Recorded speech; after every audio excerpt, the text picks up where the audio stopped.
Hi, I'm Gaddy, representing the staff of the Bryant Museum today, and we've got George Teague joining us. George, how are you? Man, it's a great day being alive. I know the times are challenging for to be, stuck in the house right now and things of that nature. But it's really been good just enjoying the time with the family and getting a little bit of downtime. Yeah, I know. So, how's your family and all your players and their families doing? Yeah, so we're doing well. My kids are doing fine. My wife is doing great. Our school, like an athletic director and football coach at a school called John Paul II High School, and we're doing well too. There's a lot of adjustments that we've had to make, but we've been very fortunate that we haven't had a lot of families, around us that have been sick. Well, this is one of the adjustments we're doing. We're doing these video conferences with players. We appreciate you joining, and we've got questions that some of the followers of the museum on Facebook have sent in to us that we'll go through as we go this time today. So again, we appreciate you being here. Folks at home can follow us on Facebook, Twitter, Instagram, all the museum sites. We're putting up these videos, other videos, poll questions. We appreciate y'all following us. Invite other people to like us and follow our pages. And we'll keep doing it as long as we can, and we'll keep up. We want to stay in touch with everybody. Yes. George, start us out today, and I'll ask you a question. Talk to us about Gene Stallings. Stallings, I'm blessed because I still get an opportunity to talk to him a little bit, because we're both out here in Texas. But Gene was very influential to me. Although I came in under Bill Curry my first year, some people forget that I actually got recruited by Bill Curry, but Coach Stallings came in and immediately, I wouldn't say change is the right word, but to have different aspects of our lives and our football game. So he was very influential with who I am today just because of the way he coached. A lot of family involvement, a lot of educational involvement, but he had that old school, hard-nosed mentality football, that we're going to develop and end up winning some games. So, and he was very good with the mentorship and leadership that way. I can remember, finding this because we probably don't talk about it as much as players, but, when we would have our senior breakfast or breakfast together as a group where he would challenge us with something, then allow other guys to be able to say something. And that could be prayer or those were very, very special moments to me just to really dial in, get off the football field and really talk about life. And what kind of things have you been able to translate from Coach Stallings, from your football experience in general, to what you're doing now with your kids and with your players? A lot, actually. With him and John Mark, and seeing how he worked with his kids and his family and his wife, his impression on me. It's pretty important that on how you should be. Now as a coach, I use a lot of his techniques as well, which is the old school side, but the personal side at the same time. So I try to emulate that as much as possible. Try to stay focused on what he said. That although football is very important, athletics is very important. It's not the end all to everything, and so we got to be well rounded. And be involved in a lot of different things. So I'm thankful that he, that in me. Yeah, that's one of the things that players sometimes don't remember. Your high school days are over. You're 18, 19 years old. Got a lot of life in front of you when your college days are over. You're 22. When your pro time's over, you may be 28 or 30. So you got a lot of planning for the future to do there too, don't you? That's right. That's right. And he would talk about it all realms from, hey, do you want to get to the NFL? You got to do it this way. If you want to be successful, do it this way. And it all, revolved around relationships and education. So it's pretty cool. And the question is, the man. We'll start. What assistant coaches were big influences on you? Oh, so I'm gonna give you two names, and one of them is probably very common that most people would think. And that was Brother Oliver, Bill, just because he worked so close with the defensive backs and with me, he had a pretty big impact, in particular in the way that I played the game, but also just seeing the different side of him off the field was pretty big. I think what would surprise most people would be that Woody McCorvey actually played a pretty big part. Um, um, with the influence, even still now, just having an opportunity to chat with him from time to time. Cool, because when you get recruited by those guys, and this was, thing 30 years ago, I guess, you don't really see how they're going to impact you or what kind of influence on your game or on your life. And Phil Curry to come in the second with Stallings, he really started laying some foundation work in the secondary, who we need to be, what kind of identity we need to have as players, but also as students. Then with Wood and Corby just being the smooth operator that he is, and just birth and one of the guys, kind of deal. He brought it back to it. So, Coach Stallings did a good job of having the Jekyll and Hyde, but different personalities, around us. So wherever you fit, you could lean on other coaches, and with building a relationship with an offensive coach was kind of cool. As a coach, you're a defensive player. Makes you a better offensive coach too. I mean, I'm right. So that's kind of either your own defense, but kind of your specialty is knowing offense. Well, first of all, defensive guys are always better. So it doesn't matter about that. But I think there's a balance for both. If you're another game, honestly, if you're a student of the game and you're an offensive player, you should know, in some sense, what the defense is trying to get accomplished. The same way with the defensive coach. Now, I think it's harder to play on defense than it is on offense, and just because they know where they're going and we don't.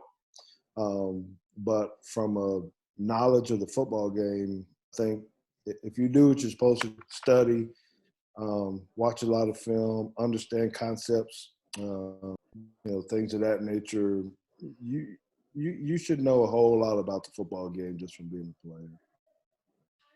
A lot of the fans on Facebook sent to us ahead of time have to do with that Miami. First, tell us what y'all did on defense. If folks don't already know, what was the scheme going into that game, and what was y'all's mindset? Okay. Well, one thing that is kind of hard to put into context, I guess, because you're always working hard. But once you get to a national championship game, especially when you're a dog, and if you're not getting respect, the way that you practice is different. So the way we structure of how the day went, I think it was our mental preparation from the players. It was different. We were way more focused than we'd ever been over, a Christmas break or a New Year's break, preparing for a bowl game.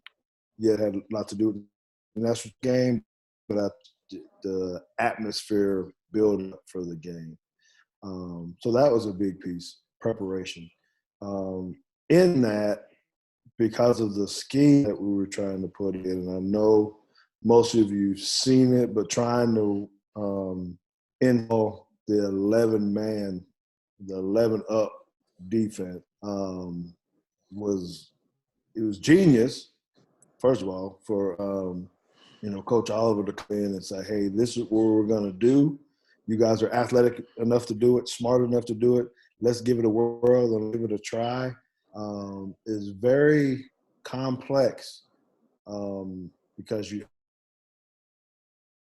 have to be able to run out of there at the right time, execute the blitzes that were coming out of it, figure out if you were a man, which guy you're supposed to run to. So it took trust from the coaches to, hey, you guys can do this.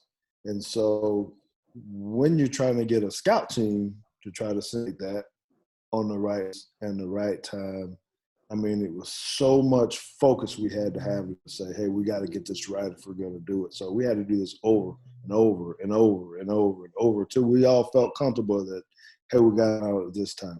Or, so working on that was different in its own too, because not a no of just you work on hiding and rising, but for us plays 12 yards deep and trying to run out of there to go from line of scrimmage, that's terrifying. Yeah, I never thought of it that way. You're trying to play zone, having a line of scrimmage. That was amazing. Yeah, it's terrifying. But, he convinced us that if we do this, we will rattle them and we'll win. And so even going into the game, not knowing they're going to turn out was nerve-wracking. It was very anxious, but when you get in it and up and see total confusion by the guy, by Gino Toretta, and they got to hit a timeout, it's okay. All right, there's something to do this. And then he's followed out on receptions, and they don't know what to do. That was the thing, practicing and trying to win up in was tough. And that's another one of the questions from the followers on this book is walk us through the pick six. And that is one of my time plays. We talk about and getting the strip.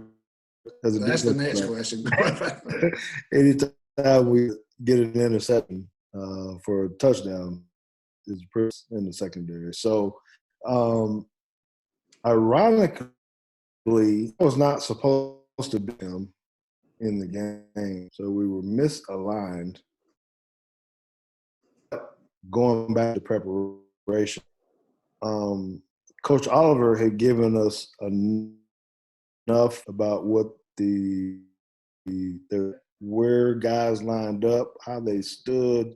I mean, it's really high-end, high-tech kind of stuff. Hey, this is what you're – and I was a pretty big student of the game when it came to that, the statistical data of, what guys do by formation, areas of the field, that kind of stuff. I knew exactly what they were going to do on that play. I knew it. It didn't matter. I wasn't on the right guy or in the right position. I knew the play. I literally took my eyes off the wide receiver, went with the tendencies, which was 100%, that they throw every single time. So I went with the tendencies. Ran something else, it probably would have been a touchdown right up the field, But I knew he was plant. That's what he was posted. I jumped inside. It was a timing route. Gino let the ball go, hit me right in the chest. And so from then I just used my speed and got my high step on to get into the end zone. Yeah, I was going to add the high step in there. Pretty easy on the face. But work almost like a tell in poker. You knew what they were going to do. That's right. I kept my poker face on, act like I didn't know what was going to happen, and just there and hit him with the royal flush. Like, since we're on poker terms, hit him with the royal flush. And it was over after that. It was cool. Well, we really enjoyed that. And another question is about the Lamar Thomas play. Ask it in a different way, but I know I've heard you tell it before, but set up what happened and what you had to do after the play got started there. Yeah. So the after the interception I already had, I was getting a little bit winded, honestly, and it was an intense game. The crowd was electric. It seemed like it was hot there and everything, So I was a whole lot more than I normally would have been in the game, running down on special teams, doing all this kind of stuff. Well, anyway, so during the play, we were in a two-man coverage. I mean, the other DBs were in man, and I had to play deep half. I had total in all of our secondary guys. So I decided I was going to loaf a little bit, take off kind of thing, and threw the ball on the rope, got it down the field, and so I absolutely panicked after I saw the pass get completed, and I saw Woody Gaston kind of run out of bounds, and so I wasn't going to be able to make the play. So I had to get back in the track form, things that I learned about how to go catch somebody. That's the first thing that went through my mind. How do I get to him? How do I catch up and at least try to tackle? But once I noticed that I was going to catch him, then teachings of how to strip the football in the play. And kind of going in the mind, but catch him, strip the ball, now that I'm catching up, and then I, got lucky. The ball just kind of bounced back up in my face and I was able to turn around and go the other direction. So y'all did practice stripping the ball. That was something y'all had worked on? That was a common drill that we would do all the time. Our goal was to over as much as possible. That was emphasizing us, get back, try to get it in the offense. And if we could score on defense, that's better. Because at that time we weren't necessarily a high score machine. Run the ball, take the shots in the air. And so it was just instilled in us to get the ball back, take the ball every time, tackle him, take it away, tackle him away. It was just a natural edge going to catch up. I already knew what tech, and here it is, in my face. Well, have you noticed that everybody from Pee Wee football to flag football to the pros now are all trying to strip the ball like you? Well, if I had anything to do with that, influencing kids on the ball away, I love it because I think we should be able to do that, all the time. I still try to teach my team, get the ball back if you can. And another question, we had actually several of these for you to walk us through the Terrell Owens star incident there in Dallas. Oh, Terrell Owens. So I didn't know Terrell Owens before the game. Really, I knew who he was as a player and things of that nature. But during the we were having a little bit of smack talk when I was with Dallas, and he was with the 49ers. I guess we both kind of have, some kind of egos. So it kind of hand a little bit with the trash. It didn't help because we were losing big time with the Dallas Cowboys. And first time that he went out to star, gave his big pose to raise his hands to whatever. I think we're kind of like, what? This is unprecedented. So it goes back out, reclaims his star. It's a great soap opera, isn't it? I mean, guy runs out, takes the star, he goes back, reclaims it. And so when it came to that play, we were down the goal line. I knew, again, studying the game, I knew who they were going to throw the ball to. I kind of assumed he was going to catch it. He's a dynamic wide receiver. What I didn't know was what he was going to do. That was in my head on that play. I didn't pay attention to my guy that I was supposed to be covering because I knew where they were going to go with the ball. Quick out the ball, touchdown. So that's watching is what is he going to do with celebration? And so first, I'll be cordial about it.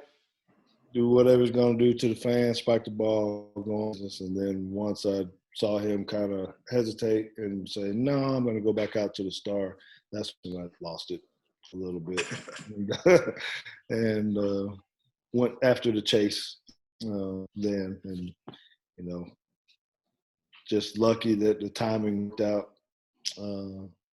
well to get right when he hit the star. So it was kind of cool. You know, there's some backstories to that too. My wife made sure that I told our field things of that nature because, you know, we got to be strong men out here in the world as well. Another story I like to tell that most people don't hear about is my wife says it a lot. Her name is Sweta, by the way. She got kicked out of the game that day. I was one of them, and my brother was getting kicked out of the stadium simultaneously at the same time. So we both met each other out in the parking lot after that. So Well, I know she's a good lady. I know she's been a big influence on you. She still have her business? No, we sold out of our businesses those years ago, many years ago. Once we both started to go down the educational route, we did get out of those businesses. Another question, I'm looking over here, what they're asking, and I remember this. You have Sports Illustrated. Y'all want to get your names in the museum. I think you can feel like you've had done. So how's it feel like to be one of the most famous men in Alabama football and most famous in Dallas history through those two plays we just talked about? Two plays make a difference in your life. Well, first I want to say thank you. I appreciate that. We don't look at it that way. We feel like I feel like it's an honor to play for the University of Alabama. It's an honor to play for the Dallas Cowboys. Honor to play college football in the league. And that's what you want to do as a player. You just want to go out, impact on and off the field if at all possible. You know, so when you got an opportunity to have a couple that maybe influence people that are remembered in a positive way, to me, that's a big honor just for that. So we don't add lightly as a family to, you know that there could have been other circumstances, you know, that where my life might have turned out different or a family situation could have been different. So to be in the Hall of Fame in the museum, you know, being known for a few things that wasn't detrimental to my family, man, I want to take that all day long. And I can use it for something positive towards others, you know, from it and say that, you know, if you do things a certain way, you can be recognized in a positive fashion.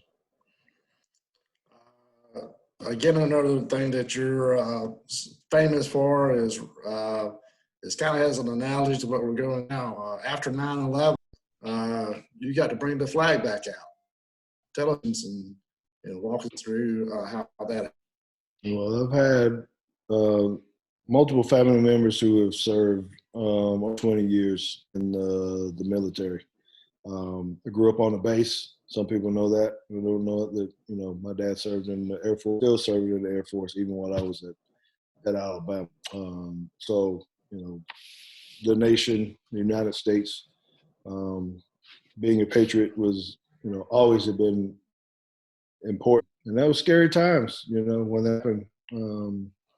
You know, seeing hours fall, remembering it, seeing it on TV, and then having to go into practice and see how it started to affect on our football team.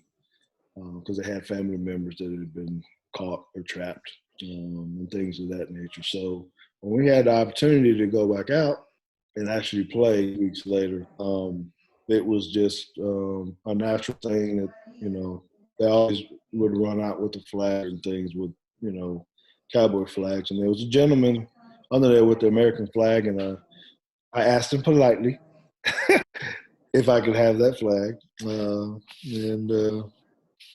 said, sure, So when I turned around, I thought it was the right thing to do. It was an emotional time for me as well in our country, but I just thought that it would be a moment that kind of give back to people that have helped protect and serve us. There's talk of perhaps trying to play like baseball, for example, is trying to talk about coming back maybe without fans in the stands to play the game, to give people a chance to see it. Maybe football have to do that too. What was the influence of fan you as a player? Well, I'm going to say as a player, that would be horrible not to have the fans in the stands. And I'm glad you said that, because the fans play a big part in the way that we as players in the football game. And I know maybe they think we're not having much impact. The crowd noise, the big hits, or the when the ball's in the air and you feel like you're about to get burned.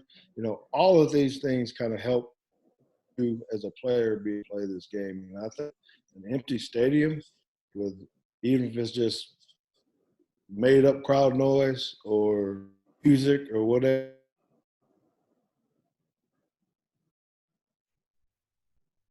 Did we hang up? Viewers. There you go. Yes. I think it'd be hard for the fans not to be there, but I certainly think it'd be emotional on the players just not to have the fans there. No way we could. I don't think you can do it without fans there. It's just there's no interaction. Guys are going to be professionals or collegiate players or what, and take it seriously. But I just think the emotion of the game will be taken away. If you think about it, even at A-Day, even a real game, having all those fans there, it impacts the way for them. If you go into a contest, a win or loss matters, or if you're on a professional level and it actually matters for your job or something of that nature, not having a fan would be detrimental. I don't want to keep on here today. I got a couple from the fans. This one's kind of a lighthearted one. I want to know what your favorite ice cream flavor is. That's easy. I am a chocolate eater. Soft serve better than the harder pro kind. So if you give me a soft chocolate ice cream, boom, I'm going to be. Another question from college. What wide receivers do you think that you played against were the best receivers? And in college, so I played against a lot of good guys, but the one that immediately sticks out for me would be Carl Pickens from Tennessee. Ended up going on to be a all pro, NFL Rookie of the Year kind of thing. And then in the pros, we had a lot of guys. You guys had to pick Randy Moss, Jerry Rice, Michael Irvin, Chris Carter, Terrell Owens. Oh, man, to try to pick one. Ask you today that you wanted to include? Did I leave anything out? Need to cover? No, I think I'd just like to promote to have your people to give me a follow on Twitter at Teague Football. I'll interact as best I can. Thank you guys for doing this for us. Now, for those that don't know, George gives great driving lessons. You want to tell them a little bit about it? Yeah. So sometimes I get annoyed with people that don't know how to drive, whether they don't know a blink or signal light or park or whatever it is. So I do try to give some rants every now and again after I see something pretty heinous out there. Not only will I talk some sports with you, I'll try to lighten it up and miss a little bit too. So I retweeted, particularly your driving instructions, several people. How to make a turn is very informative. Well, George, we appreciate you being a Sam. We appreciate you spending time today. What all these folks are watching our Facebook page. Find George on Twitter. Sim's also on Twitter and Instagram. We'll get through all this. Appreciate George's time. He's at the museum every couple of years or so. Just there when you were honorary captain last fall, had signing, great following, so a lot of energy. And George, why don't you just leave us with a few comments, folks, as we try to get through this virus situation there. Yeah, I would like to encourage everyone to, stay positive, stay safe, stay home during this time. We know it can be difficult. We're all going through different areas of life with this, whether you're, makes it like you're struggling, or if you're one of the people who are out there on the front line, helping to keep us safe. And, we got to be thankful to people. In this time, I think if we stay together as beings, doesn't matter about your political affiliation, what race, or any of that, we come together unified and understand that it's going to take all of us to get rid of this pandemic. If we stay focused on that and really lean on each other, things are going to be okay. So just keep doing the right things. Keep yourself clean, stay as much as possible, and roll tide. Thank you very much. George Teague, everybody. Roll Tide. Yes, sir. Roll Tide.